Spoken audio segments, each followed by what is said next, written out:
Bismillah, alhamdulillah, wassalatu wassalamu ala rasulillah. Assalamu alaikum wa rahmatullahi wa barakatuh. So today, inshallah, I'm gonna share with you uh, my story of becoming a Muslim. And when I got this idea and I was thinking about doing it, I actually realized that around this time, 13 years ago, is when I properly said my Shahada. So it's been a long time actually that I've been a Muslim now, and I've told this story to some people who have asked about it before, but I've never really shared it like this. So here goes. Uh, so I'm gonna start from the very beginning. I come from a really small place in Estonia called Vastseliina, and at the time it had around maybe 1,000 residents. The population has even decreased by now. So really small place where pretty much everyone knows everyone almost. And as a child, uh, I don't remember how old I was exactly, maybe 10, 12. I really don't remember.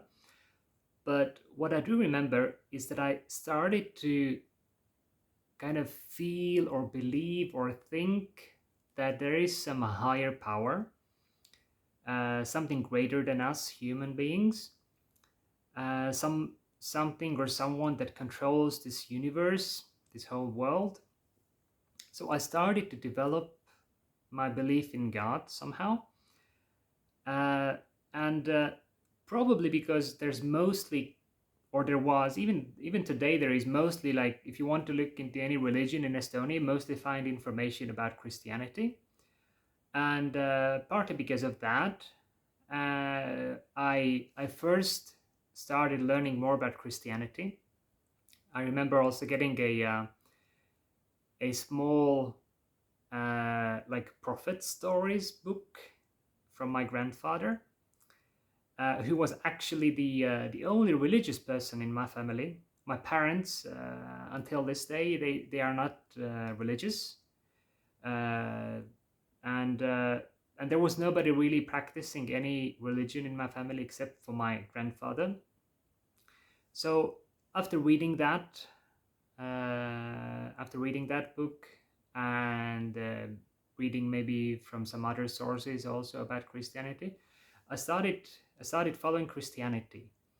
Uh, I was never christened, but is that the word, christened or baptized? I'm not even sure exactly, but I never ritually became a Christian. That's what I want to say. I did consider myself a Christian, especially throughout my teenage years. I would go to church whenever I could. Not every weekend, not every Sunday, and I didn't normally go to the church in the place where I lived in, because at that time, just being religious, being a believer in Estonia was kind of like, you didn't want to like really talk about it because of people's reaction, and it just shows also how non-religious country Estonia is. Uh, and even as a Christian, uh, I was practicing. I was reading the prayers. I was reading the Bible regularly. I would go to the church, but I would never talk about it. Maybe even with my parents, not so much, and not at all. For example, with my friends or my classmates at school. And yeah, so I was kind of even practicing Christianity kind of in a secret. Didn't really talk about it too much. So my teenage years, I would say like 3, 4, maybe even a little bit more years, I was a practicing Christian, and at some point, I started moving away from Christianity because I it was mostly the concept of Jesus being the direct Son of God, and the whole concept of Trinity, which kind of stopped making sense to me slowly. Uh, I would still go to church, but I would not consider myself a Christian anymore. It was a slow process, uh, but at some point, I just felt that okay, I'm just believing in God. I don't have any religion. I don't need any religion. I can just go on with my life like this, just believing in one God, and that's enough. But at that time, I was also open to more open to like other religions, other ideas, and I started reading also about Islam. And another important thing is that when I was a Christian, at some point, I wouldn't even talk to Muslims because of my religion, because I thought they were like so way off the truth or something. I don't even remember, but I remember that I completely avoided talking to Muslims like online. I mean, because there weren't like any Muslims around me anyways, where I lived. But I had like a lot of online friends, and I was avoiding Muslims at some point. But then later, I started becoming friends again online with some Muslims, and it's not so much that they really called me to Islam, but they kind of just showed me, just just by being normal, that they're also normal human beings, that I don't need to like avoid them.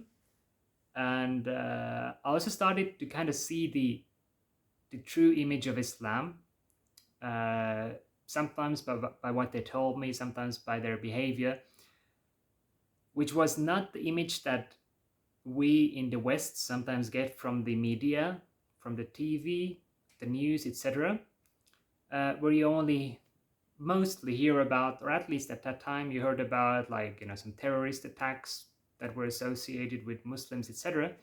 So you don't really get a good image just by watching those images and reading those stories. So thanks to those friends partly, I became more open about Islam. I got more curious about it. I wanted to know more, so I decided to get the copy of the translation of the meaning of the Quran in Estonian. It had just been published. It's not like the best translation. It was done by a non-Muslim, but it was a great thing for me to read as a non-Muslim, just to get a better idea of what Islam is, what the Quran is all about. And the funny thing is actually that uh, when it was published, like it was sold like so fast. And my mom happened to be in the capital at the time, and I asked her if she could buy one for me. And it was like I remember when she came back home with the copy of the Quran translation, and just by handing it over to me, like she was like kind of showed like it showed like she was kind of worried, what was going to happen to my son now, like is he going to become a Muslim. So what happened, I started to read it. I started to read it every day, and as I started going through that translation, I slowly but firmly started to like believe more and more that this is for me. I started to feel that this whole religion, Islam, is actually for me. This is what I want to follow, and also this is what I have to and need to follow if I want to achieve a good life in the afterlife. And the really nice thing for me when reading this was that there were like so many things in it that I already believed in.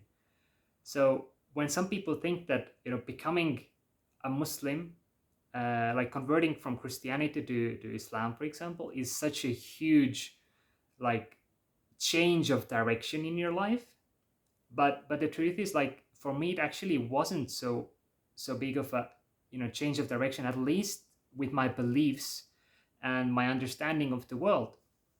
Because the whole concept of the hellfire and the paradise, the prophets, and even like especially for me, the concept of Jesus in Islam was so much more acceptable for me, so much, easier to understand, that he is just, a really important prophet, and not a son of God. So it was really the reading the translation of the Quran that gave me that push to accept Islam. As I was reading through the book, I started to kind of feel that feel myself as a Muslim. I wasn't praying at the time. I hadn't said my Shahada, but I was feeling that, I was identifying myself as a Muslim already. So at that time, like parallel to my religious like change, something else was going on that kind of slowed down my, me becoming a Muslim. If I'm not mistaken, then I believe it was actually the very same day that I got the Quran that I started to talking to one girl online from India, and we talked and we talked more, and I fell in love. And when I was 17 at the time, so of course I couldn't travel legally. Like it would have been like a bit more difficult at the time. But as soon as I turned 18, I went to meet her in India against the advice of all of my family, which of course I regret not, listening to. It was a stupid decision, obviously Islamically incorrect, but it's just what happened. I was crazy in love, and I did that. And of course, as unlawful as it was Islamically, just traveling to another country to meet a girl, um, the funny thing is that I became more religious there. And the reason is that while I was staying in the hotel, I discovered this Islamic TV channel called Peace TV, mostly famous for Zakir Naik. And I learned so much about Islam, and my faith grew a lot. Like, and I was even trying to pray a little bit in some certain like incorrect way while I was there. And of course this thing with that girl didn't work out. I came back. That relationship ended, I believe, 2009 March, and it was 2009 April, so 13 years ago again, when I properly said my Shahada. I had been basically saying my Shahada already before because I was already praying more properly now. So I don't really know exactly what would be the exact moment or the exact day when I became Muslim. Was it April 2009 when I actually said the Shahada with the intention of accepting Islam? Or did the Shahada that, we say in the prayer already, did that count as well? I don't know. But so anyways, that's how I became a Muslim. So I was still in high school at the time, and I had one full year of high school left, and that was quite interesting and not the easiest thing as a practicing Muslim. One thing, because of the food, I used to normally eat in the school canteen, but then I stopped that because there was mostly everything was haram to eat. There weren't any vegetarian choices really, at the time at least. And the prayers, of course, that was quite hard, but somehow I managed. I would sneak out. I mean, not sneak out, like I would ask out, raise my hand, and the way it was can I go out? And normal people would just go to the bathroom, but I would go and do my prayers somewhere in the school building. I would sometimes go to the backup stairs, the fire stairs, around that area. There wasn't like too many people moving around there, or some other like quiet place. It was pretty hard, but I always kept in mind that okay, inshallah, one day these things will become easier, and I will just keep doing it patiently. Uh, because if you really want to follow Islam, and you want to please Allah, surely Allah will help you in that, and He will make a way for you for that. And at that time, I was also like more religious, probably, like, or more, yeah, with a bigger iman, bigger faith than like ever. Afterwards, like it wasn't the same feeling anymore, maybe. So I was like more eager to practice every little thing that I learned, and especially like do the prayers, despite the difficulties that I faced doing that. And also, alhamdulillah, what made it easier for me was that my parents kind of took it pretty well. Me becoming a Muslim, there weren't really that big problems with that. uh, they weren't happy about it for sure, but they slowly started accepting that. um, and also they didn't like really give me any big problems for my Islam, which was great. Because some brothers and sisters, unfortunately, when they convert to Islam, the parents really can be extreme with them, and even like give them the choice of like whether you become like stay as a Muslim, and you move out of the house, or you reject your Islam and you can live with us. Alhamdulillah, thankfully I didn't deal with anything like that. uh, so yeah, that's pretty much my story of becoming a Muslim. And right after high school, 2010, in the autumn, I moved I moved to Saudi Arabia to study in the Islamic University of Medina. And this is where I really felt like all that patience paid off. Like all that patience of of those countless like prayers, like trying to find a quiet place without like anyone seeing me in the high school, and dealing with other things that were like not so easy maybe sometimes. It really paid off there, because practicing Islam suddenly became so much easier to find halal food. You had like mosques everywhere, masajid to pray in, surrounded by practicing brothers. Because at that time, like in that small place where I lived in Estonia, like I was the only Muslim also. And it was a while like until I actually met another Muslim when I visited the Islamic Center in Tallinn, which had just opened. But yeah, like there wasn't really much contact with, like, at least like in person. I did have some Muslim friends online, but that was it. So yeah, that's my story of becoming a Muslim. When I think about it, I realize like how huge of a blessing it is. Sometimes, with my daily life, I forget about it. But when I think back and look back at the fact that like Allah chose me out of this, like this small place, like in the corner of Estonia, and in general, like in Estonia, there aren't many like convert Muslims, especially men.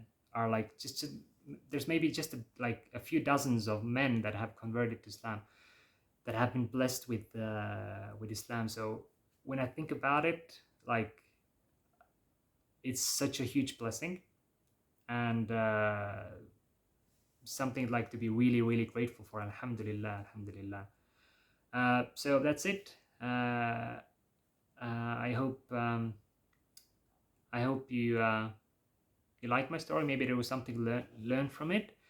Uh, if not anything else, then at least something for like new Muslims, that when you are going through some hard times in the beginning of your Islam, don't think that it has to be always like that.